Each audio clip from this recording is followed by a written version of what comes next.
Aquest cap de setmana del 20 i 21 d'octubre s'inaugura a Valldoreix la 14a edició de la Mostra de Teatre organitzada pel grup de teatre Espiral. Com cada any, aquesta mostra arriba amb la intenció de posar a l'abast de tots els valldoreixencs i valldoreixenques la cultura i el món teatral. Durant el cicle, que tindrà lloc els caps de setmana d'octubre i novembre, es podran veure obres tan importants com Aigües encantades o Ai homes, del conegut director teatral Sergi Balbel. La mostra de teatre s'obre amb el muntatge Teatre Breu 2007, format per 3 monòlegs a càrrec de Rodolf Cirera, Montserrat Cornet i Carme Riera. És un privilegi tenir gent com vosaltres. No ho té tothom. El que passa que de vegades no valorem el que tenim perquè ja hi estem acostumats, ja sabem tots que el diumenge podem anar a veure teatre, però no és fàcil, i per tant jo crec que és bo que tots tinguem consciència del que tenim i d'aquest privilegi. Al principi dir que formalment que dono per inaugurada aquesta mostra i que gaudiu tots d'aquest programa tan interessant que us ha presentat avui aquí. Gràcies a tots.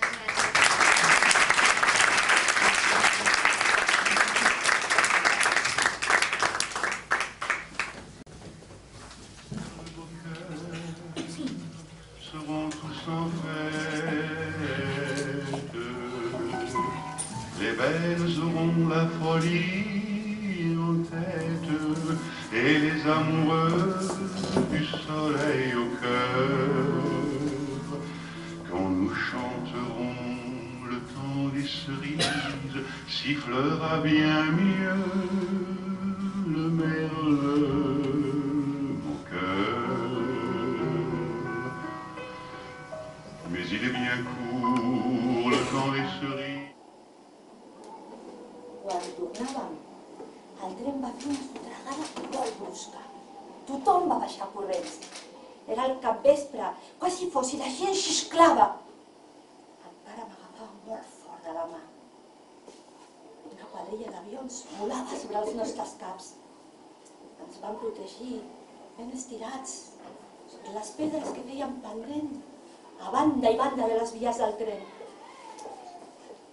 Per fi, la gent va callar, com si els que anaven als avions els poguessin sentir.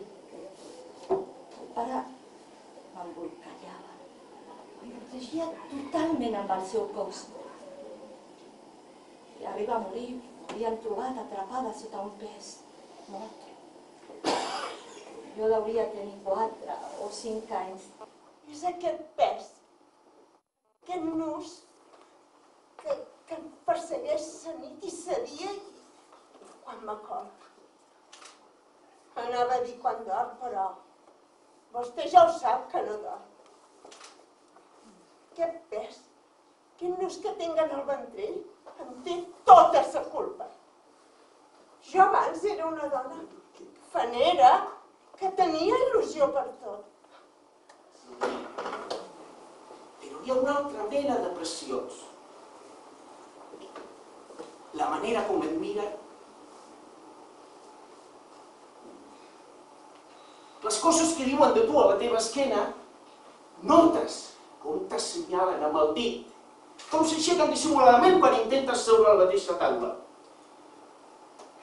Ets com un empastat, una manera molt expressiva de dir-lo. I és que s'ha de respectar el dret a discrepar. És un dels principis fonamentals, si no el que més, d'un règim democràtic.